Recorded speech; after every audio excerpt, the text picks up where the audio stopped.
stomach.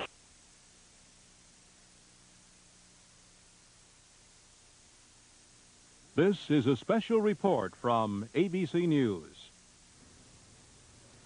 Good morning. I'm Barry Serafin in Washington. The city of Los Angeles, along with the rest of the country, is awaiting an announcement at this hour from the jury in the federal civil rights case stemming from the beating of Rodney King 2 years ago in Los Angeles. The trial judge has asked the jury to come in at this hour. ABC's Judy Muller is in the courthouse in Los Angeles, I believe, on a phone. Judy, what can you tell us? The jury has just been called in. The judge said before calling in the jury that they had reached a unanimous verdict yesterday, that they requested to go back to the hotel and get their things. They are being seated now. The jury is in the courtroom. The judge is greeting them. I will tell you about the verdicts as they come down. You'll just have to be patient with some of my pauses because we are reporting this as it happens. They've reached a unanimous verdict. The judge says, this is Judge John Davies. Well, that at least ends speculation of a hung jury after a week of deliberations. Right. He's now asking the foreman of the jury to hand over the verdicts. He's referring to the jurors by their number because, as you know, these jurors have remained anonymous. He's now handing the verdict to the clerk of the court, Jim Holmes, who will read those verdicts.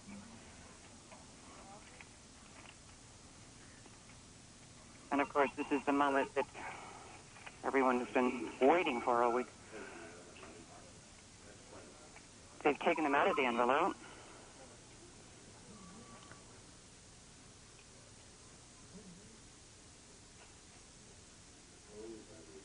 He's asking the clerk to read the verdicts now, and Mr. Holmes will do that.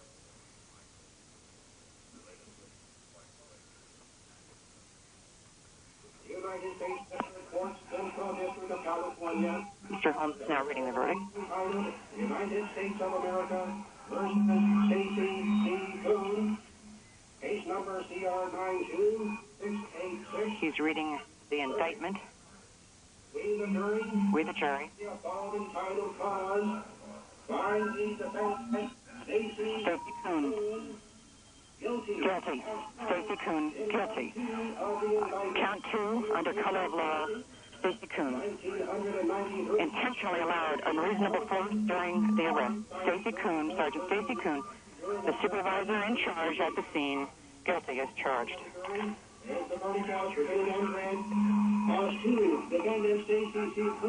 Guilty as charged. All the jury members are saying that they agree with that verdict. Guilty, Sergeant Stacy Coon, the supervisor in charge at the scene that night. We move on now to count 1, which is the other 3 defendants, Powell, Wind, and Brasino. Lawrence Powell. Case number CR 92686. Verdict. The verdict. We the jury in the following title cause, find the defendant, Lawrence Powell, guilty. Lawrence Powell, guilty of willfully using unreasonable force and violating Rodney King's rights to be free from unreasonable seizure. That's 2 guilties, Sergeant Stacy Coon and Officer Lawrence Powell. Guilty of aiding and abetting. 1993, at Los Angeles, California, signed by the jury person, juror number 483. Not guilty of aiding and abetting. After been then read as to defendant Lawrence M. Powell, the verdict of each of you. So say you one, so say you Guilty. Lawrence, no, we're still on Lawrence Powell. United States District Court. We are moving on now to the other defendants. In the matter of the case entitled United States of America versus Timothy E. Wind. Timothy Wind. We the jury in the above entitled cause find the defendant Timothy E. Wind. Timothy Wind, not guilty of violation of Title 18, unreasonable force. Timothy Wind, not guilty. He was the rookie on duty that night. Not guilty of aiding and abetting. So Tim Wind has been acquitted of everything. Tim Wind, the rookie, the jury has decided is not guilty. Lawrence Powell was split, but he is guilty of excessive force, not guilty of aiding and abetting. However, it doesn't matter. He's guilty under count 1. So we have 2 guilty verdicts, 1 acquittal. Moving on to Ted Brasino. They are still asking the jurors whether they agree on the acquittal of Tim Wind. They all agree. They are nodding, and they said yes. Now they are moving on to Theodore Brasino, who, as many of you may remember, is the officer who at one point tried to stop the beating. In the Simi Valley trial, Ted Brasino turned against the others. In this trial, it was a united front. Now the verdict. Find the defendant, Theodore J. Brasino, not guilty. That was somewhat expected. Not guilty of excessive force. Not guilty of using unreasonable force against Rodney King. Now we'll see whether he is not guilty of aiding and abetting. 2 acquittals. This is a split verdict. Theodore Brasino, not guilty. Tim Wind, not guilty. Stacy Kuhn, guilty of intentionally allowing unreasonable force during arrest. And Lawrence Powell, guilty of using unreasonable force, but not guilty of aiding and abetting. You got that? That's it.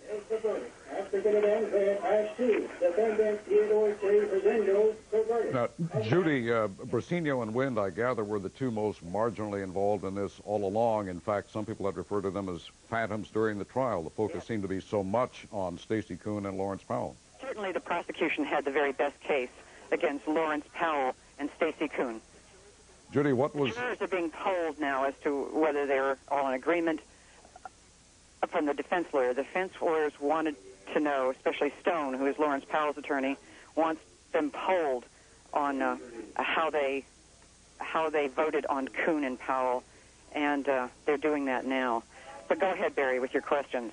Judy, what reaction was there in the courtroom, especially from the defendants as these verdicts were read? Well, this is the dilemma I face, because I needed to get this to you quickly. I am down in the press room and cannot see the reactions. We will have that reaction. I see, all right. From Ron Claiborne, who is in the courtroom, and you're going to have to wait a little bit for that. But we wanted to get these verdicts to you as they were happening. This is the only way to do it, since there's no audio equipment allowed in the courtroom. All right, thanks very much, Judy. ABC's Tom Foreman is standing outside the courthouse now in Los Angeles. Tom, what reaction is there out there?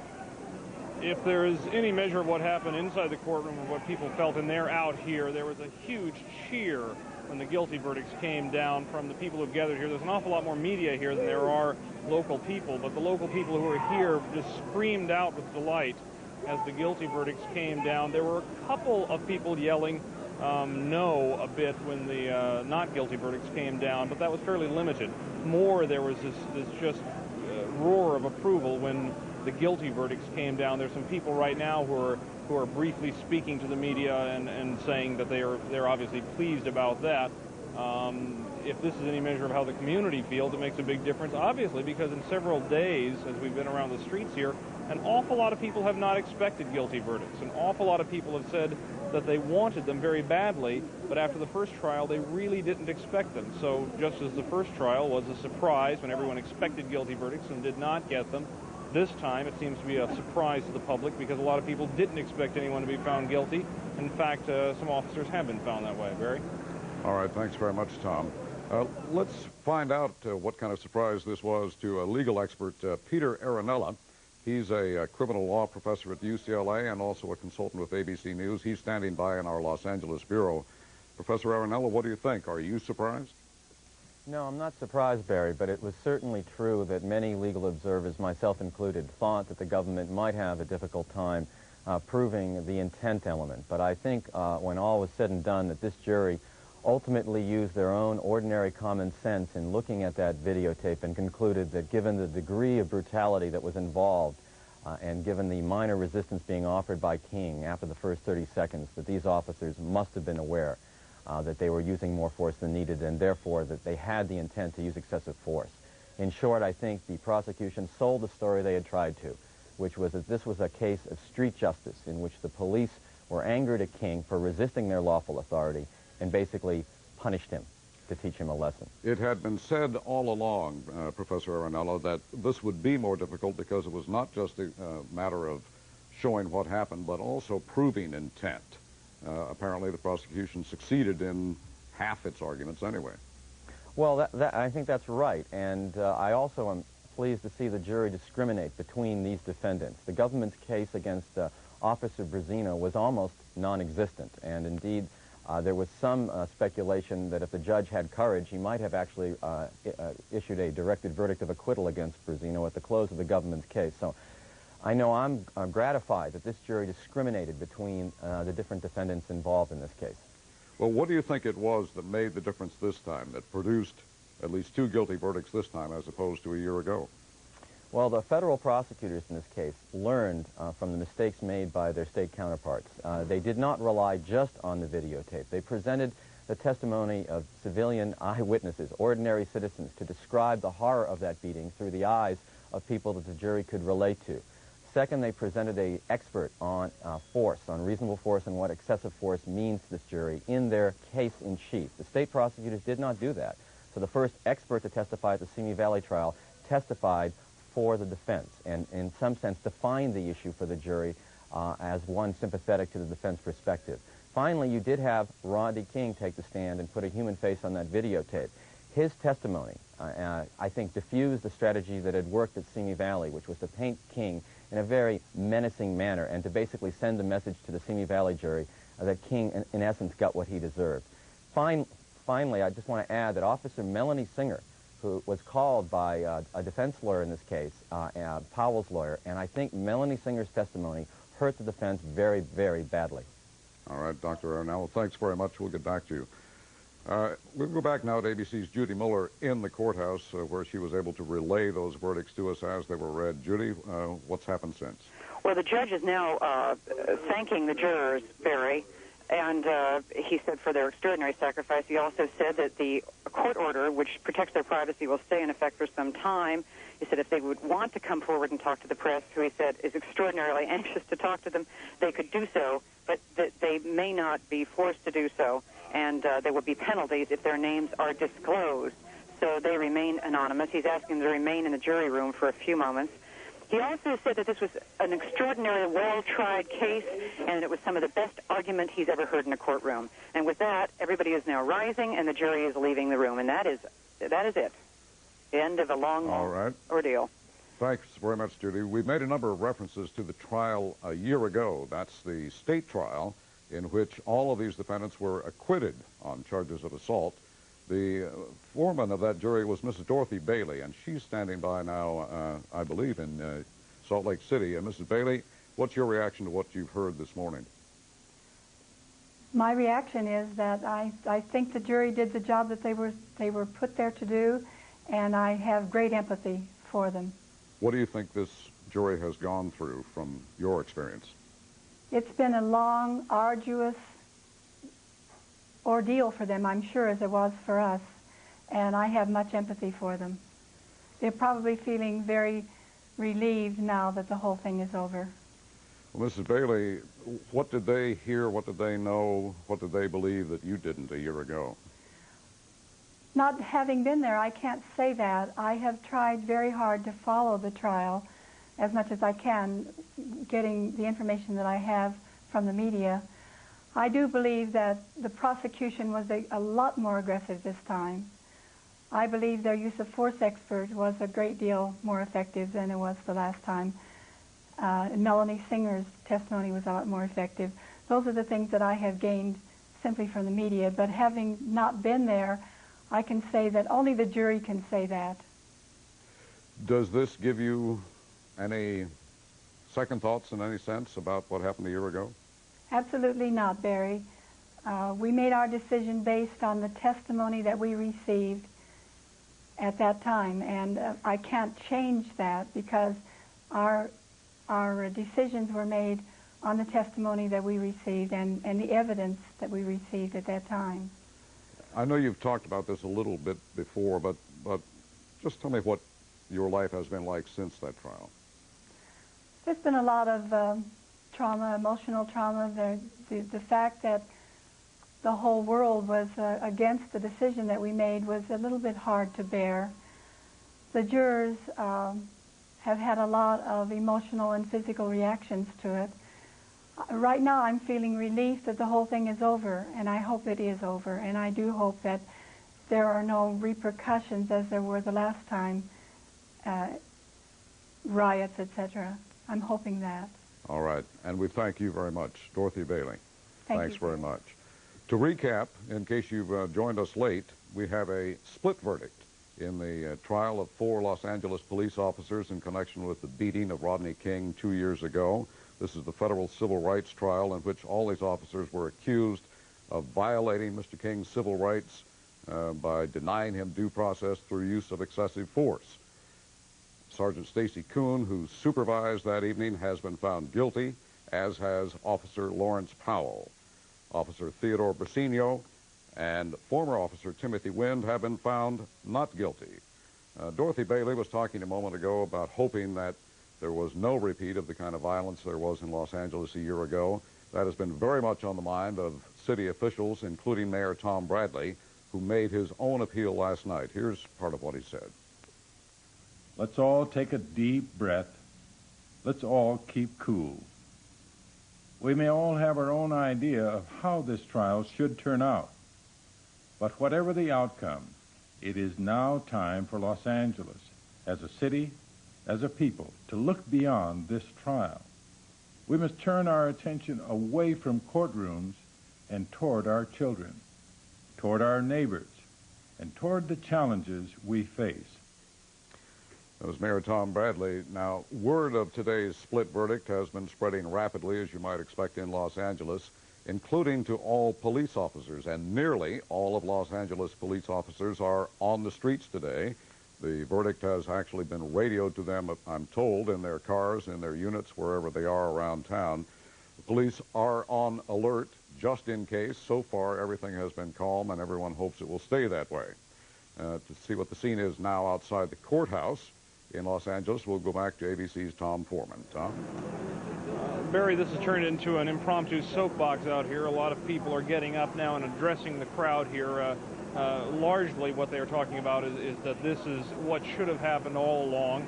Obviously, I suppose they would have liked to have seen more guilty verdicts, but in this case, they're pleased that they got some of them. And that may make a big difference in this town. Out on the street, so many people in the past few days have been talking about trying to keep things calm, and that has been predicated on the notion that there would not be any guilty verdicts. So with these guilty verdicts, certainly there is jubilation here. There are people here who feel that this justifies what they have said all along, and they are clearly feeling in a celebratory mood, but not in the dangerous mood that people were in last year after the verdicts. That can make a big difference to police out there who are trying to keep things quiet, and to citizens out there who are trying to keep things quiet. We'll obviously have to see how that shakes down throughout the day. Right now, the speeches here are all about the way that justice came about, in a way that people have been waiting for quite some time here. Tom, have you seen anyone outside who was in the courtroom this morning? No, nobody is out as of yet that was inside, as far as I can tell. There's quite a large crowd here, Barry. It's sort of hard to keep track of where everyone is. Although a lot of the people here reacting to this are people who have followed this case very closely and who have been here day after day trying to see what would happen. Many of them just interested citizens, but people who are so interested and concerned about their community that they wanted to be here and wanted to react to this. All right, and we noted earlier that Los Angeles police are on alert, although everything appears to be calm. I gather nearly every member of the LA police force is out on the streets.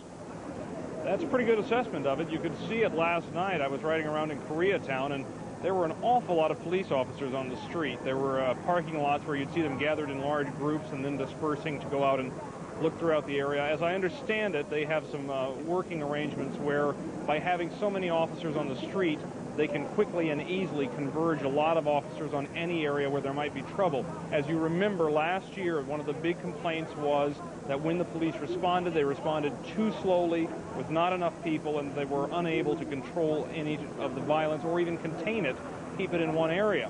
This year, they seem intent on keeping that from happening by having, as you put it, almost all the officers on the street, plus having the National Guard standing by. All right, thanks very much. ABC's Tom Foreman in Los Angeles. Just to recap now, the jury in the Rodney King civil rights trial this morning has returned guilty verdicts against 2 of the 4 Los Angeles police officers charged in connection with the beating. Sergeant Stacy Kuhn, who supervised that beating, and Officer Lawrence Powell, who administered most of the blows in that now famous videotaped assault. They were both found guilty. 2 other officers were acquitted today. We'll have more reports later today when and if events warrant, and we'll certainly have a complete report on this and all the rest of today's news on ABC's World News Saturday. In Washington, I'm Barry Serra from ABC News. Good morning. This has been a special report from ABC News. We now join the Bugs Bunny and Tweety show.